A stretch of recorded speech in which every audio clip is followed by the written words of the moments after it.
Well, I'm in the office this morning getting a little work done, but I will for sure be in a tree this afternoon. Not only do we have a cold front rolling through, but we are entering into my favorite stretch of the whitetail season, this last part of November. A lot of people ask me when my favorite time to hunt is, and I know a lot of guys, have varying answers, whether it's the last week of October, first week of November. My favorite stretch over the years, the time where I've had the most big buck encounters, is actually that third week of November, that last little stretch around Thanksgiving. I would say, give or take a day or two on either side, but like the 19th through the 26th, that week has been so good for me over the years. And there are a few different reasons for that. One, obviously when it comes to does coming into estrus, it's kind of a bell curve. You get those early ones in October with the peak of does being estrus around that second week of November, and then it starts to dip off. And so there's fewer and fewer does in estrus, which means those bucks are having to seek harder and look further for those last remaining does to breed. And so that plays a big part in it. The other aspect to that is the does, during that peak estrus time when they're either locked down with bucks or they're just hiding, they're staying in that thick cover, they're not as easy to find. And so a lot of times that searching of bucks, they don't have to go far to find another doe that's hot. But when they are looking, a lot of times it's just in, secluded areas of cover. The does that aren't with a buck don't want to be harassed. So they're taking cover in some of the thicker areas that aren't as visible. But as we reach this last stretch of November, a lot of times the cooler weather is starting to sit in, and these does go back to somewhat normal patterns as far as being on food sources in more open areas. And so the does are easier to find, making the bucks easier to find because the bucks are going to be where those does are. So all that combined has resulted in, over the years, me seeing a lot of new bucks, especially this time of year. And so that's kind of what I want to highlight. I'm going to go way back in the archives on this one. This first hunt that I'm going to show as an example of this late November timeframe took place on November 19th of 2013, so 10 plus years ago. But this was, I'd been hunting hard for all my vacation. I was down to my final day of vacation. Actually went in and hung this stand at midnight the night before. Basically hung it by moonlight, knowing a lot of the deer were out in the destination fields and out of that thick cover. Went in and hung that tree for my final hunt of my vacation that year.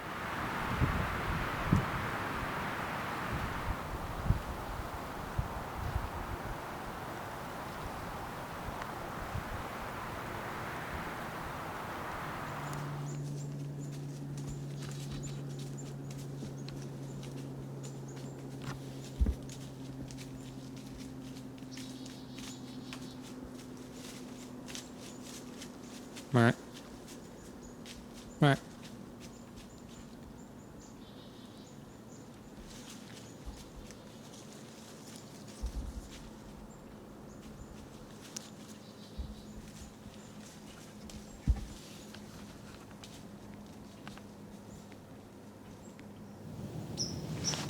Well, it's the morning of November 19th.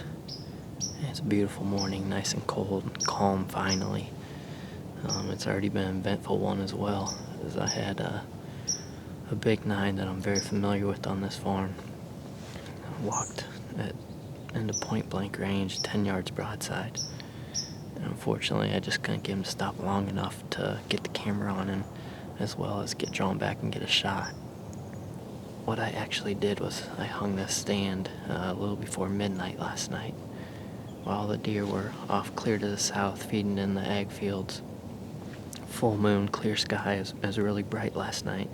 I was able to sneak in here and get this set hung with, I don't think, any deer spooking or anything. Obviously it paid off first thing this morning.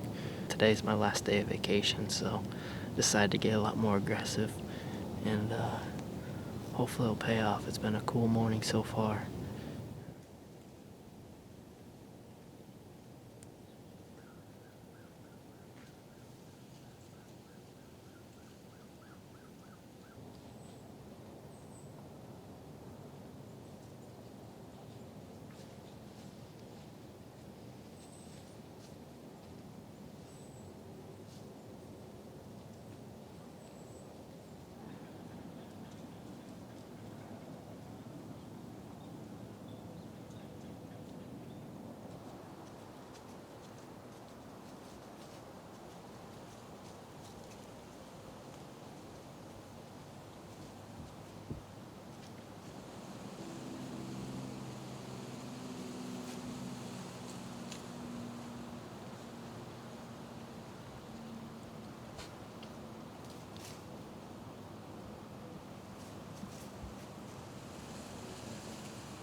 It's just about 11 o'clock now, and I want to give a quick update while I can, finally. The doe that was bedded right next to me, she was bedded there for probably 2.5 hours, I'd say. But I think I'm going to sit tight all day. The wind's supposed to stay the same, so that should be good. The big 9 that went through early this morning, typically what I've been seeing for most of these deer, they're feeding off to the southwest, and he went east, which hopefully means he's going to have to work his way back through here before the evening's over. I think with that full moon last night, the morning movement was slow, but hopefully it'll make for some better midday movement. We can get one of those two bucks to come through. But if not, I think I'm gonna sit all day. I have confidence that one of those bucks will roll back through this way, heading back to the ag fields to the southwest. So hopefully everything falls in place and I can finally get a shot off at one of these bucks.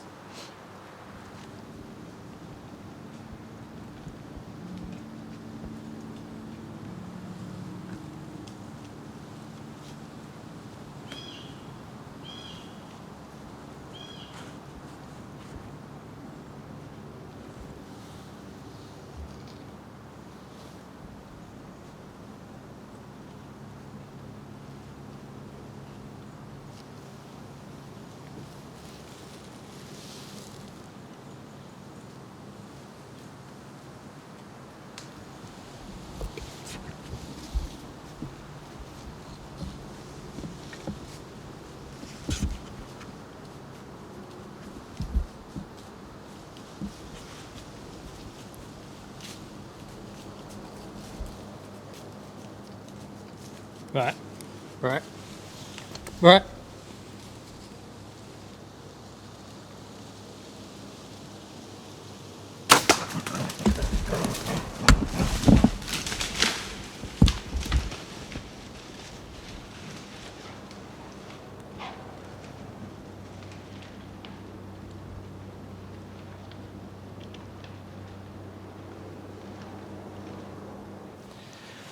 Man, right after I finished that interview, I could hear some branches breaking down below me, and it sounded like a buck trying to bust through that brush, but I couldn't see. It was so thick. He popped out on the path over here, and I could see his mature deer. The first thing I saw was a palmation. It looked like he had a lot of mass, but I could see his mature deer. And with all the opportunities I've had this year that have been blown with the camera or whatever, I've gotten no shot opportunities, and when I finally got one on mature buck, I wasn't going to pass it up. I think I put a really good shot on him. He was quartering away pretty good. Looked like he may have went in and hit that offside shoulder, and I heard a lot of crashing, but nothing after that. So I'm going to get down here in a minute and find out what the blood trail looks like. But I think I put a good shot on him. He's a cool looking deer. My last day of vacation, I was planning on sitting all day long, and I'm glad I decided to hang in there because 11:04 he popped out and I was able to put a good shot on him. So I'm excited to see him.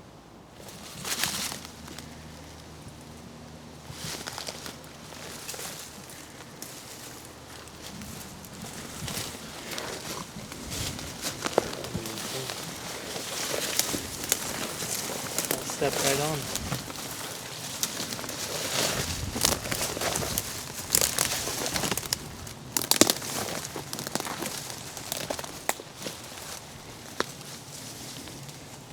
Heavy old deer.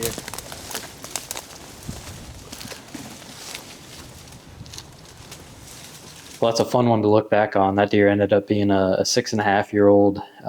Again, a deer that I didn't know, that likely just started to expand his range that part of November to find some of those last hot does, and I caught him cruising through that day. But the part that kind of illustrates too is, again, that expansion of territory. And I've read and seen various statistics that say sometimes these bucks will increase their range by 3 or 4 times during that last stretch of November to try to find those last few hot does. And obviously I don't have any in-depth studies to show that, but certainly my experiences of encounters during that time stretch certainly validate that. So it's such a good time of year to be in the woods to, if you're struggling, not find mature deer, it's a time to not lose hope and get after and make sure you're still spending time in the tree during that 3rd to 4th week of November. Another hunt that I have to illustrate this took place in 2016. This one was on November 21st.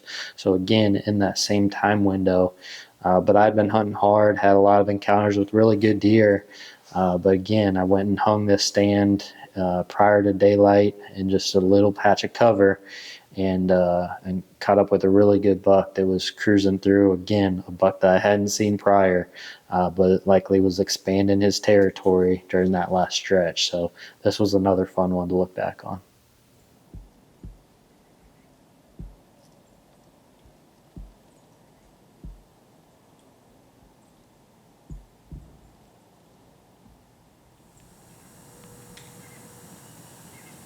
Well, the sun's just about to peek over the horizon here. Morning of November 21st. Zach and I are settled in here. This is a spot I told Zach on the way in here that I fully expect the wind to be swirling. It's really calm, first of all. Second of all, it's a forecasted straight east wind, so it's not a good combination. And plus, we're kind of in a little bottom here, just basically a spot where a bunch of ditches come together. I've hunted close to the spot, about 40 yards up the hill, and had a really good hunt, but a lot of the action was down here, and I couldn't shoot from up there. But this little spot, it's a small little piece of timber, and it seems to be a good transition area. I had on the other side of it the other morning. I saw some really good movement, so I at least know there's a lot of does in here, and I'm hoping that's the place to be. Like I said, it's a little bit aggressive coming up in here, but it's also November 21st, so I don't have much to lose. It's time to just get in what I believe are the best spots and hope that one of these big deer that I have on camera comes by. So that's what we're hoping for this morning. It's probably mid-20s. It feels good. Feels like a good November morning.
Just like that. I mean, the sun is just coming up. First deer we see, that's a stud of a deer. I'm not even 100% sure what deer that is. He's a stud. I thought I knew at first, but after looking at him, I'm not positive it's the deer I thought it was, but I wasn't sure we were even going to get a shot or what was going to happen. He walked right at the base of our tree, and thank God he turned when he was at probably 7 steps. Man, that happened quick for sure.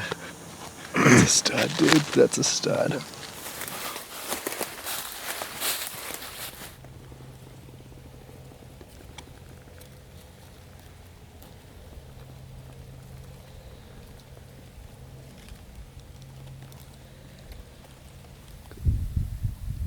got him out here, get a little better look. He's an awesome deer for sure. I actually don't know this deer. I have some good deer on camera and a couple that look pretty similar to this, but this is a new buck, and there's actually a new farm for me too, so I'm not completely surprised. This farm sets up well for rut movement and cruising bucks and the potential for new bucks. But I've had a lot of fun learning this farm, kind of taking it hunt by hunt and making adjustments on the fly. Every hunt I did was a hanging hunt on this farm, probably 8 or 10 different hunts. I had some really good hunts, and just the most fun to me was just learning from each one and making adjustments. And this little section of timber that I killed this buck out of this morning was an example of that. It was my third hunt down in there, and I just kind of kept adjusting until I found what happened to be the right spot this morning.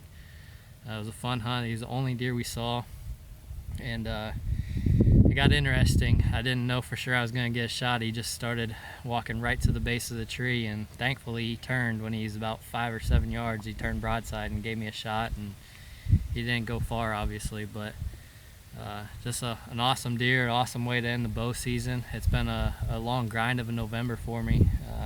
Seeing some good deer, just never the right opportunity, and passing on a couple good bucks, but this is a heck of a way to cap it off. So I'm looking forward to late season now. So to kind of bring this home again, my favorite stretch is that last part of November, just for buck encounters, seeing new bucks, that type of stuff. Again, don't get your hopes down if you haven't had a good season to this point. There's still a lot of good hunting left. As far as strategy goes during this time frame, obviously the mornings I still like being back in the cover. You're still going to catch that cruising movement for bucks, searching for does. But in the afternoons, I like transitioning closer to the food sources. Again, like I mentioned earlier, the does are going to start to shift their patterns to become more normal on those food sources in the afternoon, making it a good hot spot for bucks to check out. But two, you're also going to get a little bit more focus on food from the bucks as well. To this point, they've been very 100% focused on finding does to breed, and while that's still probably their main priority, they are going to start, the later we get into November, they're going to start feeling the effects of a long tough rut, and they're going to start to need to replenish a little bit. So you'll get some feeding activity out of the bucks too, but most likely if you have does in the field, they're there to check out the does as well. So a lot of factors there that contribute to this being my favorite time frame. I just think it's a great time to have encounters with deer. And I kind of mentioned it too, but the weather typically is more favorable this time of year, more colder weather, forcing the deer to move and to feed. So best of luck if you still have a tag. Don't give up. Like I said, this is a really fun time to be in the whitetail woods.